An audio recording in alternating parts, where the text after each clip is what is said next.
Welcome to this Concept Explainer brought to you by CBSE Scholab of profsam.com, that is profsam.com. आज हम unit 9 यानी ray optics and optical instrument से एक बहुत ही important concept refraction को इतने simple तरीके से समझेंगे कि आपको ये जिंदगी भर याद रहेगा और एग्जाम में कोई कंफ्यूजन नहीं होगा। अच्छा, एक सिंपल सा सवाल है, कभी सोचा है कि पानी के ग्लास में रखी हुई पेंसिल हमेशा टेढ़ी मतलब बेंट क्यों दिखती है? हाँ, ये तो मैंने हमेशा नोटिस किया है। बचपन में तो लगता था जैसे कोई मैजिक हो रहा हो। बिल्कुल, ऐसा लगता है जैसे पानी के सरफेस पर वो टूट गई हो, है ना? हाँ, बिल्कुल। पर वो असल में तो टूटी नहीं होती, ऐसा होता क्यों है? एग्जैक्टली। और देखो, सिर्फ पेंसिल ही नहीं, कभी स्विमिंग पूल का बॉटम देखा है? वो भी हमेशा थोड़ा ऊपर उठा हुआ दिखता है, अपनी असली गहराई से कम। ओह हाँ, ये भी महसूस किया है। इससे तो गहराई का अंदाजा लगाने में धोखा हो सकता है। बिल्कुल से लगता है।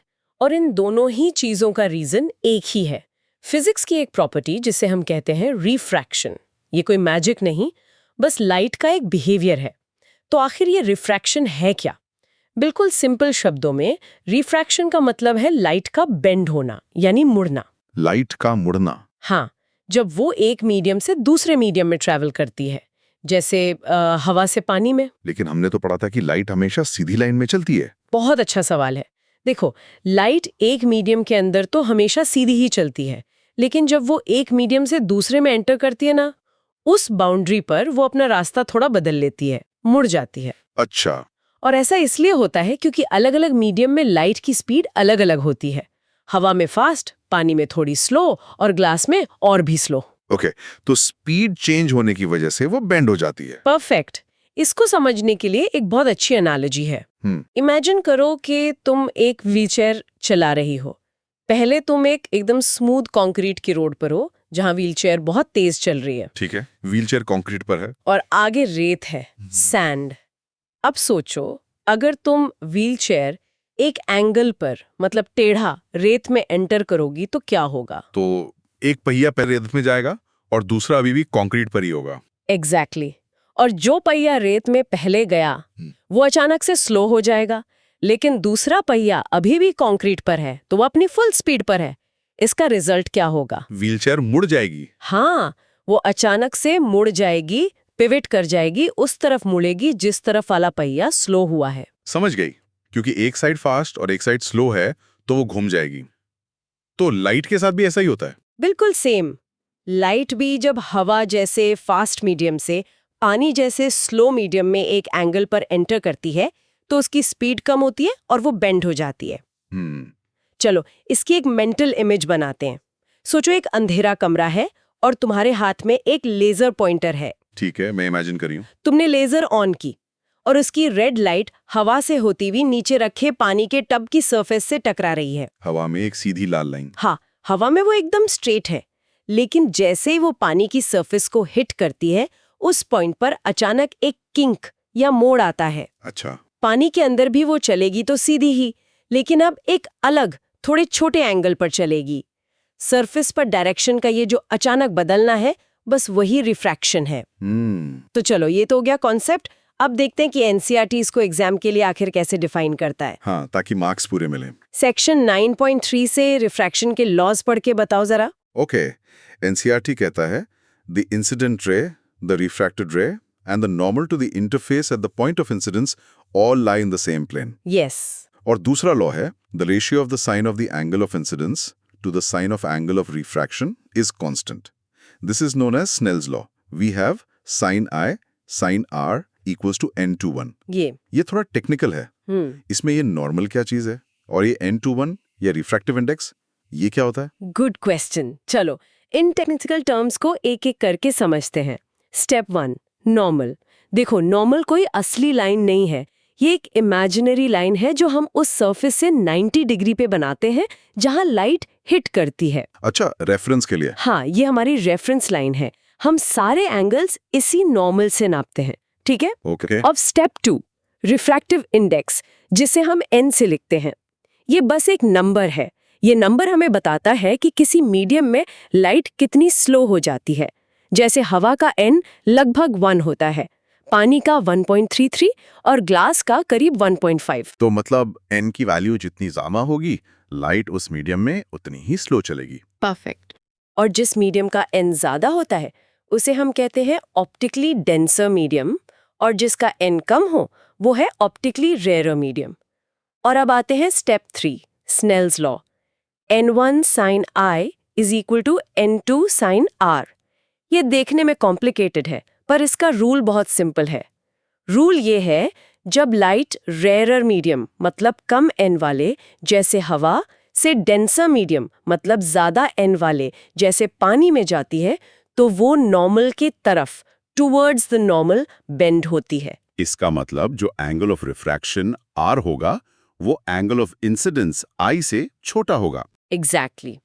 और इसका उल्टा भी सही है। जब लाइट डेंसर से रेयर मीडियम में जाती है जैसे पानी से हवा में, तब वो नॉर्मल से दूर away from the normal bend होती है। उस केस में R बड़ा होगा I से। बस इतना ही है। होप यहाँ तक सब क्लियर है।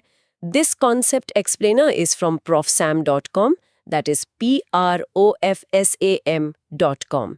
चलो इसको पक्का करने के लिए एक बहुत सिंपल सा न्यूमेरिकल करते हैं। मान लो लाइट हवा से ग्लास में एंटर कर रही है।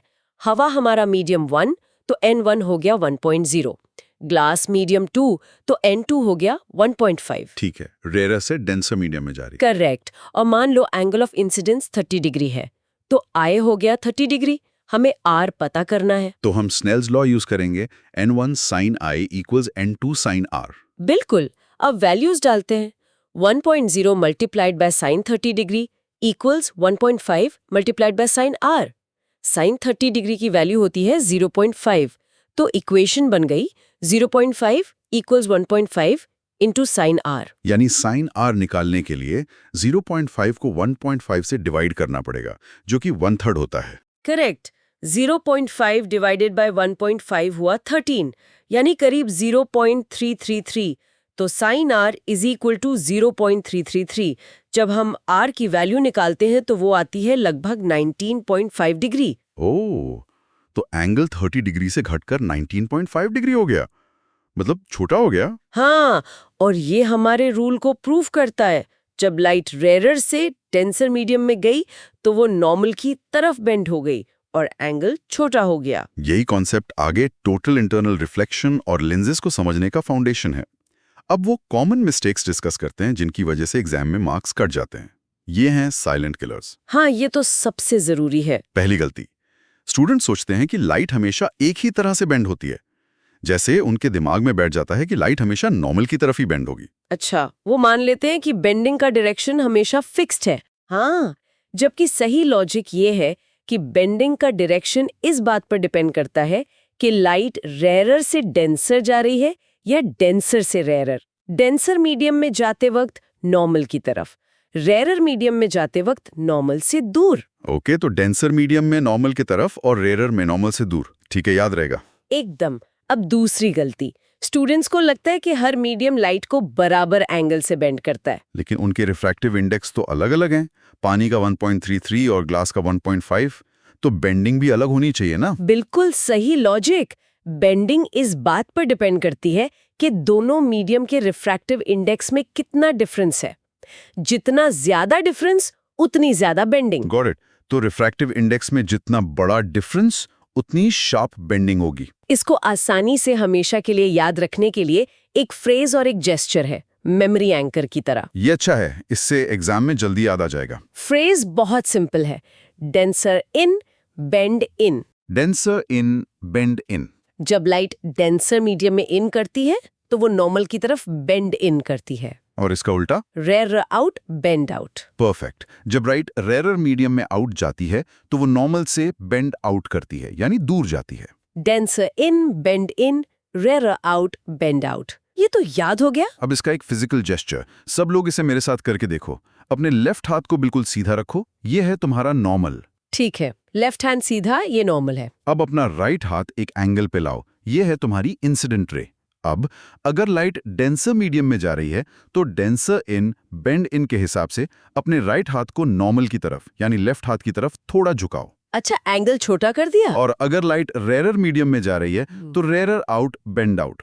अपने राइट हाथ को नॉर्मल से दूर ले जाओ, एंगल बड़ा करो। वाह, ये करके देखने से तो कॉन्सेप्ट बिल्कुल क्लियर हो गया, अब गलती नहीं होगी। तो आज हमने रिफ्रैक्शन के बारे में 3 सबसे जरूरी बातें सीखी।